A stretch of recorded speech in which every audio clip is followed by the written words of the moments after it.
Halo, dengan saya Said Idrus. Hari ini saya ingin mempresentasikan bagaimana kita bisa melakukan pengukuran logam berat dalam air dengan metode anodic stripping voltammetry.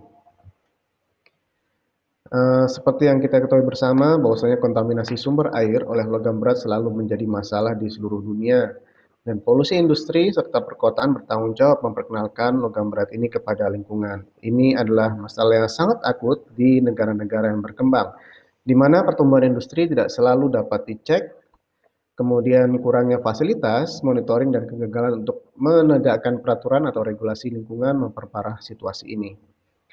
Nah, logam berat adalah logam dengan densitas dan atau bobot atom yang tinggi. Dia bersifat toksik dalam konsentrasi yang rendah sekalipun. Nah, sebenarnya di alam juga terdapat logam berat alami dan memang dibutuhkan oleh manusia dalam konsentrasi yang cukup ringan ya, sebagai mikronutrien, seperti halnya mangan, seng, besi, ya, itu adalah logam-logam yang berbagai jenis logam yang memang dibutuhkan oleh tubuh manusia dalam bentuk mikronutrien yang sangat esensial. Namun tentunya kita akan menghindari beberapa jenis logam berat seperti arsenik, merkuri, lead, kadmium yang bersifat toksik dan kemudian bisa terakumulasi dalam ikan, tumbuhan, dan air. Nah, di Indonesia sendiri ada beberapa regulasi ya, yang mengatur tentang bagaimana bisa membatasi cemaran logam berat di lingkungan. Di antaranya adalah regulasi Kepmen LH nomor 202 tahun 2004 tentang baku mutu limbah cair pertambangan, dan kemudian Kepmen LH nomor 51 tahun 95 tentang baku mutu limbah cair bagi kegiatan industri. Nah, untuk KPNLH nomor 2002, di sana dijelaskan baku mutu air limbah bagi kegiatan penambangan dan pengolahan biji emas atau tembaga. Namun demikian, ini juga bisa dijadikan standar untuk pengolahan tambang yang lainnya. Kemudian untuk KPNLH nomor 51, di sana menjelaskan baku mutu limbah cair bagi kegiatan industri, di mana diantaranya industri-industri yang diatur atau diberikan pedoman adalah seperti halnya industri cat, lapisan logam, ya, pulp dan kertas, kemudian ada pupuk area, sel baterai kering, pestisida, etanol, industri kayu lapis, industri sabun, deterjen, dan masih banyak lagi industri-industri lainnya. Uh, Regulasi ini menetapkan baku mutu limbah cair secara umum, termasuk logam berat dan juga parameter kimia fisika lainnya. Ya, ini menjadi landasan kita untuk kemudian bisa menjaga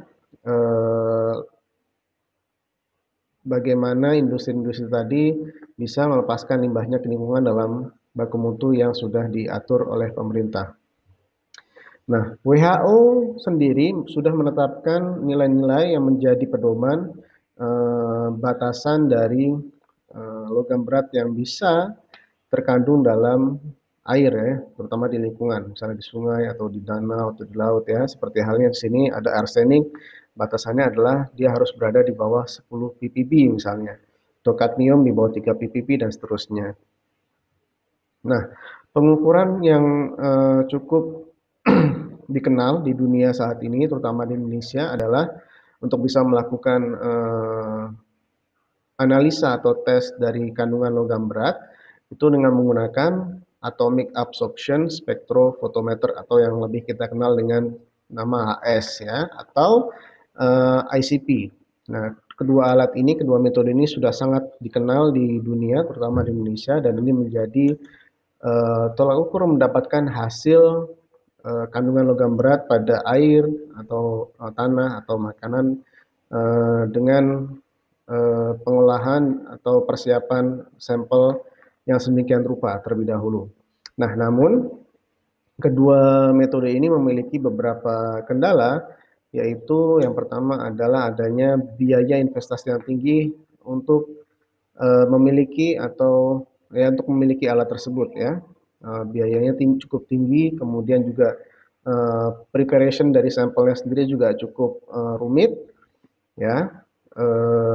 kemudian ada banyak hal yang harus diperhatikan dan semua cost-nya relatif tinggi. Kemudian jika sampel yang ingin diukur itu ada di di jangkauan atau di area yang jauh dari lab yang dirujuk untuk bisa melakukan analisa sampel, maka perlu waktu untuk sampel tersebut bisa sampai ke lab untuk dilakukan analisa.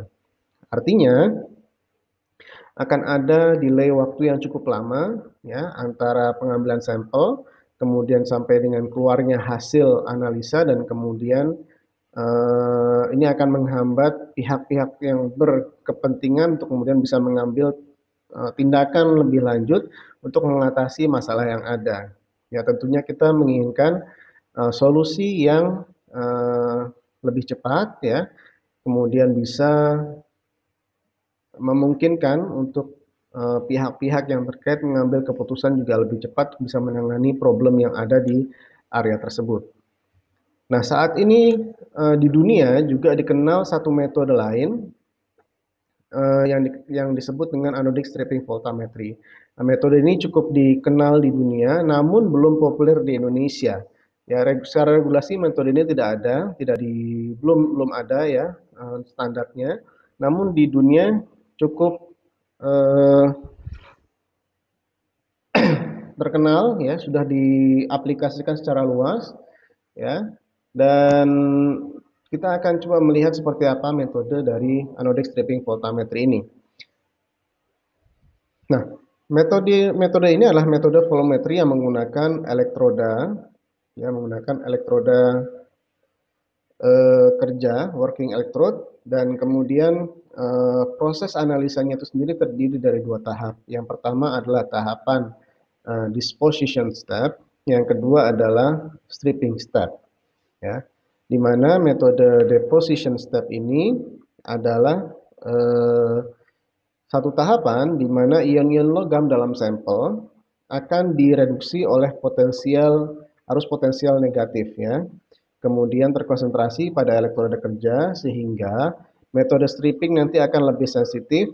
Karena apa? Karena konsentrasi logam yang terdeposisi pada elektroda itu 100 hingga 1000 kali lebih banyak dibandingkan konsentrasi ion logam dalam larutan. Oke. Nah, kemudian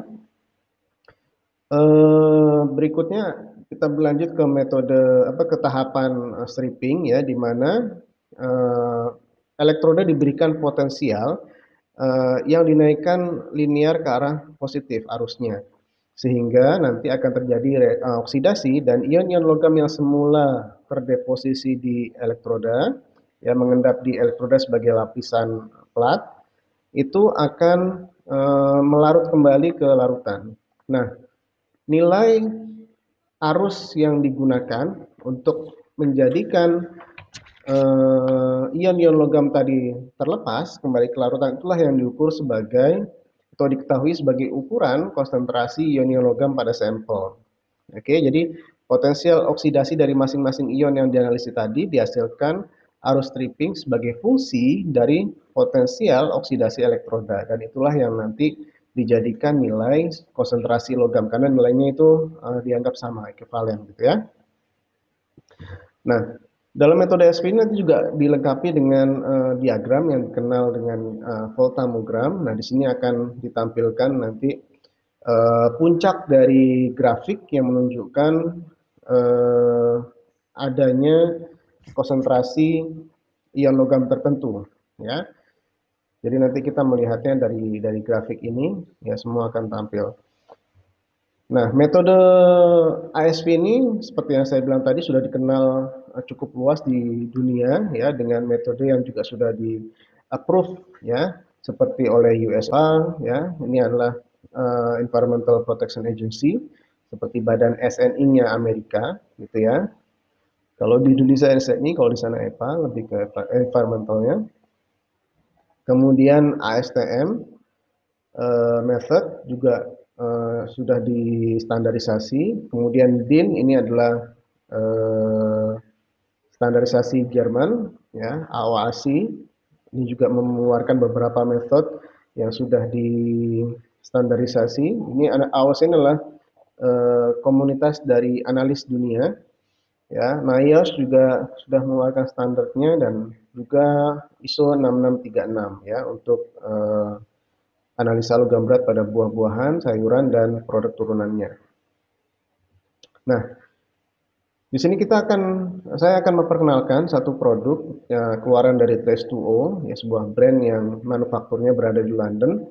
Di Trace2O ini mengeluarkan produk yang dapat membantu kita untuk melakukan analisa logam berat di air ya dengan metode ESV. Nah, beberapa seri dari produknya ini diantaranya adalah ada HM1000, kemudian ada HM2000, dan ada HM3000 ya.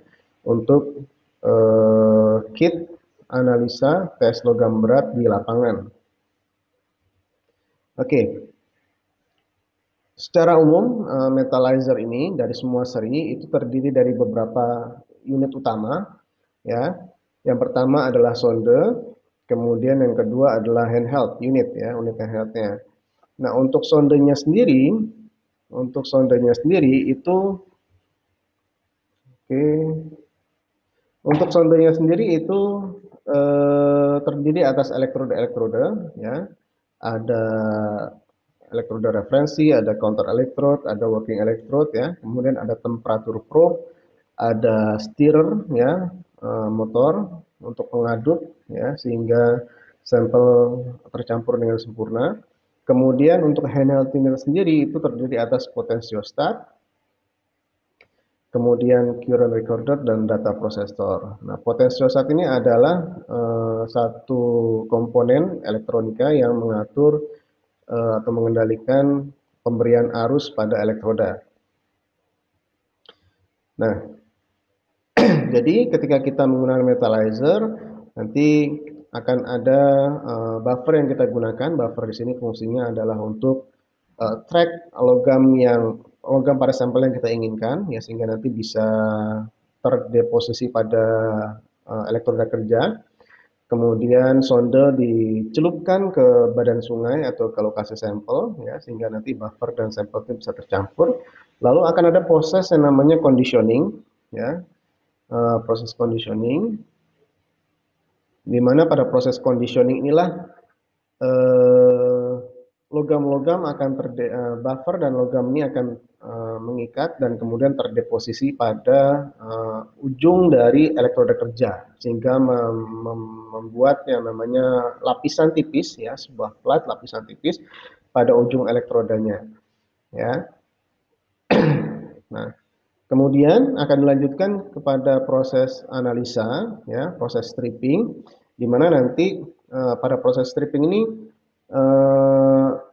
elektroda akan diberikan arus potensial positif, ya, seperti yang saya sudah sampaikan tadi, lalu terjadi proses stripping, yaitu nanti akan diketahui berapa arus yang dibutuhkan untuk bisa melepaskan ion-ion logam kembali ke larutan.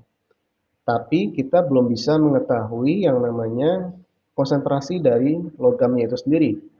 Makanya nanti dibutuhkan atau alat metalizer ini akan memberikan instruksi kepada kita untuk memberikan penambahan larutan standar, ya, dalam jumlah konsentrasi yang sudah ditentukan. Nah, singkatnya nanti setelah penambahan nanti hasil dari konsentrasi logam pada sampel akan ditampilkan pada layar handheld unit. Nah, ini adalah gambaran dari bagaimana kandungan logam berat pada sampel pada akhirnya bisa terukur. Jadi setelah sampel terukur, nanti dia akan ada grafik seperti ini ya. Grafik ini memiliki puncak. Nah, puncak ini kita katakan X. Nah, puncak ini terukur arus potensial yang diberikan melalui elektroda untuk bisa melakukan stripping, proses stripping tadi. Sudah terukur ya. Misalnya terukur dia 5 mikroampere. Ya, kemudian ini untuk nilai setiap logam pasti berbeda-beda. Kemudian ada proses penambahan adisi di mana nanti setelah proses penambahan adisi maka alat ya akan mengenali berapa kebutuhan akan terbaca ya nilai dari puncak ya. Puncak ini yang terbaca sebagai nilai dari arus yang diberikan, kemudian konsentrasinya sendiri sudah diketahui karena biasanya penambahan larutan adhesif itu nilainya 20 ppb. Jadi dengan penambahan 20 ppb maka nilai puncak dari potensial arus yang diberikan itu nilainya Y, ya, sudah diketahui. Nah, dari sini nanti kita bisa menghitung selisih dari puncak sampel dengan puncak standar, dan itulah nanti yang dinilai sebagai konsentrasi larutan logam pada sampel, ya. Di sini sebagai contoh, seandainya Y ini nilainya adalah 10 mikroampere untuk larutan standar 20 ppb, ya, maka nilai X yang belum diketahui pada current 5 mikroampere itu pastinya akan equal dengan 10 ppb. Nah, 10 ppb inilah yang dinyatakan sebagai nilai konsentrasi larutan logam pada sampel. Jadi gambarannya kurang lebih seperti itu, ya. Bagaimana alat ini, metalizer ini, bisa mengetahui nilai logam berat konsentrasinya pada sampel. Ya, ini semua berjalan secara otomatis, ya, karena alat ini adalah satu metode yang cukup diakui dan kemudian sangat-sangat sensitif sekali untuk mengukur kandungan logam berat pada level ppb. Nah, ini adalah gambaran dari sonde metalizer yang lebih jelas lagi. Jadi di situ tadi ada reference electrode, kemudian ada counter electrode, kemudian ada lagi elektroda kerja, ya. Inilah ujung tip dari elektroda kerja yang tadi terjadinya deposisi dari ion-ion logam, ya, membentuk plat di situ. Kemudian ada stirrer, ya. Inilah tampilan dari sonde secara keseluruhan. Nah, jadi untuk metalizer HM1000 ini, ya, dia bisa mengukur 8 parameter logam berat dalam air, ya, seperti yang tertera di sini. Kemudian hasilnya analisanya cepat, hanya butuh waktu 2 menit dengan preparasi dari mulai tahapan conditioning, ya, conditioning pertama, conditioning kedua itu sekitar 10 sampai 15 menit. Jadi total mungkin analisa totalnya itu mungkin sekitar 17 sampai 20 menit, ya. Tapi dengan waktu analisa sendiri itu hanya butuh waktu 2 menit. Kemudian semua elektroda tadi itu bisa dibongkar pasang dengan mudah oleh user, ya. Didesain dengan ingress protection 67, artinya bisa dicelupkan ke dalam air hingga kedalaman 1 meter, ya. Sonda headnya bisa diselam atau dicelupkan kepada badan sungai atau danau atau laut, ya. Untuk kebutuhan transfer data ke PC nanti bisa menggunakan USB atau Bluetooth, ini opsional. Dan tidak diperlukan banyak training untuk operator bisa menggunakan alat ini, bahkan untuk operator yang tidak memiliki background analisa lab atau technical, gitu, ya. Jadi karena apa? Karena step by step analysis guide-nya semua sudah diberikan, trainingnya juga sederhana, hanya nanti perlu pembiasaan dari waktu ke waktu supaya lebih terampil lagi. Pembacaan hasil analisa juga mudah, dibantu oleh handheld unitnya. Sehingga benefit yang diterima atau yang akan didapatkan oleh user adalah mereka bisa melakukan deteksi cepat dari logam berat hingga ke level ppb dalam waktu 2 menit saja, ya, langsung di lokasi, ya, tidak perlu mengirimkan sampel ke laboratorium. Ini adalah satu solusi untuk bisa mendeteksi logam berat secara cepat. Kemudian karena memang metode ESV ini adalah metode yang cost-nya relatif rendah, baik dari alatnya maupun dari penggunaan buffer standar dan sebagainya, maka biaya tesnya pun jatuhnya rendah dibandingkan menggunakan AS ataupun ICP. Ya, untuk data hasilnya sendiri, handheldnya bisa menyimpan hingga 1000 data, ya, sehingga nanti bisa ditransfer ke PC untuk analisa lebih lanjut, atau dibandingkan dengan metode AS atau ICP untuk terutama untuk Indonesia, karena untuk laporan resmi official itu harus menggunakan AS atau ICP. Jadi metalizer ini hanya sebagai pendamping saja atau sebagai deteksi dini, deteksi awal, ya, untuk mendapatkan, untuk bisa melakukan tindak lanjut lebih cepat. Tidak memerlukan laptop, semua dikerjakan oleh handheld unit, ya.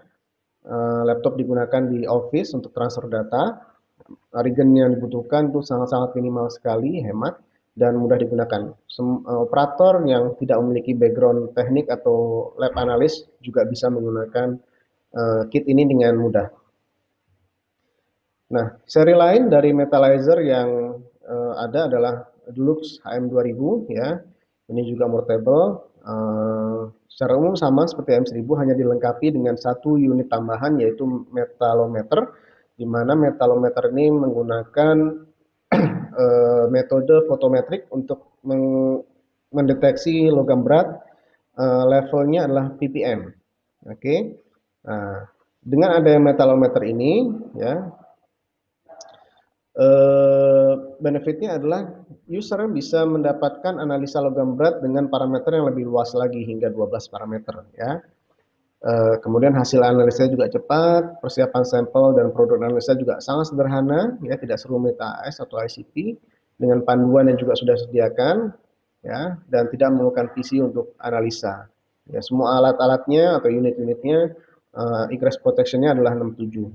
Ya, artinya jika jatuh ke dalam air selama tidak lebih dari 1 meter, maka komponen-komponen masih bisa bertahan dengan baik.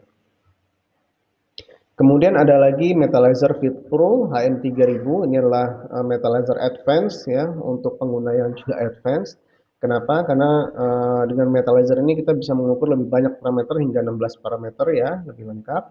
Kemudian dilengkapi juga dengan tablet PC ya, tablet PC dengan softwarenya adalah operating sistemnya adalah Windows 7 atau ke atas, dan sudah dilengkapi dengan MetaWare ya, software yang membantu untuk menganalisa dan mengolah data lebih lanjut. Jadi analisa data bisa dilakukan langsung di lapangan ya, tidak perlu khawatir karena daya tahan baterainya sendiri itu bertahan lebih dari 5 jam ya, 5 sampai 6 jam. Artinya kalau dicas pagi maka bisa dilakukan hampir setengah harian gitu ya. Untuk charge sendiri untuk semua unitnya, baik itu handheld unitnya, tablet PC-nya, itu juga disediakan komponen charge menggunakan apa namanya, bisa dilakukan di kendaraan ya, atau di konektor AC yang ada di sekitaran situ ya. Jadi masalah daya tahan baterai itu juga bisa terjaga ya untuk di lapangan, penggunaan di lapangan. Sekali lagi semua benefitnya adalah user bisa melakukan deteksi logam langsung di lapangan, hasilnya cepat. Untuk HM3000 ini terintegrasi dengan tablet PC dan software ya, sehingga untuk advance pengolahan data ini bisa dilakukan ya, dengan hasil yang jauh lebih akurat, lebih bisa dipercaya gitu ya. Kemudian baik PC, handheld unitnya semua didesain untuk pekerjaan-pekerjaan di lapangan. Oke, jadi ini adalah tabel di mana user bisa memilih ya, Anda bisa memilih unit mana atau seri mana yang mau Anda pilih ya untuk memenuhi kebutuhan analisa logam berat Anda. Misalnya untuk HM1000 tadi ya, itu bisa menganalisa logam berat hingga 8 parameter. Nah, untuk 5 parameter atau ini 1 2 oke 6 parameter ini sudah tersedia dalam paketnya. Jadi dalam paket itu sudah tersedia 6 parameter utama ya, seperti CD, PB, HG, AS, kemudian kuprum dan copper dan seng. Ini adalah parameter utama yang bisa dianalisa langsung dalam paket pembelian. Nah, kalau Anda ingin menambahkan parameter tambahan, Anda bisa memilih 2 parameter dari 4 parameter yang tersedia ya. Misalnya ini ada 4 parameter yang bisa selectable gitu ya. Ada AS, total, kemudian ada mangan, ada kromium, ada nikel. Anda hanya bisa memilih 2 parameter tambahan saja dari 4 parameter yang tersedia, sehingga totalnya 8. Untuk HM2000 itu sudah tersedia ya 12 parameter ya, 12 parameter. Ya, Anda bisa menambahkan satu parameter tambahan yaitu arsenik total ya. Nah, untuk HM3000 ini ada 7 parameter utama, dan Anda bisa menambahkan hingga 5 parameter lagi ya, 7 berarti 9 parameter lagi dari parameter yang ada di sini. Oke. Nah, ini adalah pilihan-pilihan yang bisa dipilih sesuai dengan kebutuhan.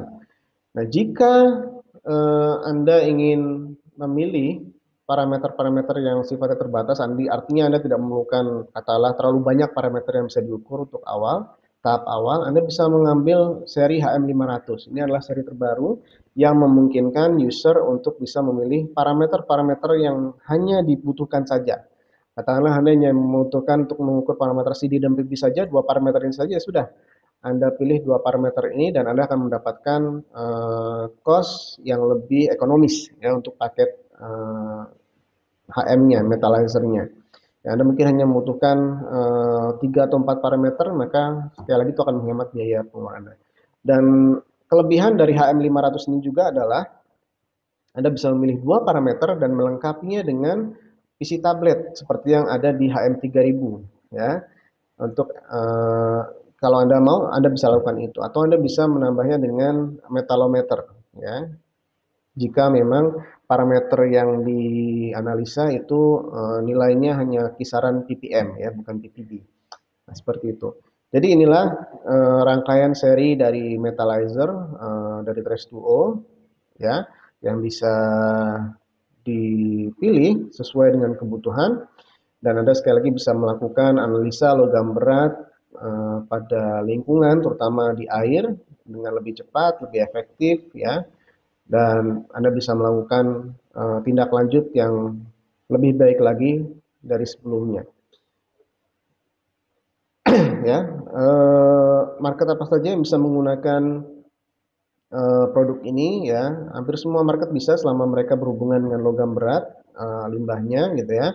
Atau seperti BLH karena BLH punya tanggung jawab untuk memonitor ya kondisi lingkungan di sekitar, ya, maka BLH sangat membutuhkan. Kemudian beberapa industri seperti industri cat, lapis logam, ya baterai sel kering itu juga kiranya memerlukan instrumentasi ini daripada menghabiskan banyak budget untuk sampel di lab, ya. Anda bisa melakukan sampling dan tes sendiri untuk industri Anda, untuk mereka. Kemudian institusi pendidikan untuk kebutuhan penelitian juga bisa dilakukan, ya. Industri otomotif, industri pertambangan, dan masih banyak industri lain yang bisa memanfaatkan teknologi dan instrumen ini untuk menganalisa logam berat dalam air, ya. Oke, terima kasih. Itu saja yang bisa saya paparkan pada kesempatan kali ini. Mudah-mudahan bermanfaat. Anda bisa mengunjungi website kami di sana. Untuk mendapatkan informasi berlanjut, Anda bisa mengontak saya ya untuk berkonsultasi lebih ke hal-hal yang teknis. Terima kasih, sampai ketemu di lain kesempatan.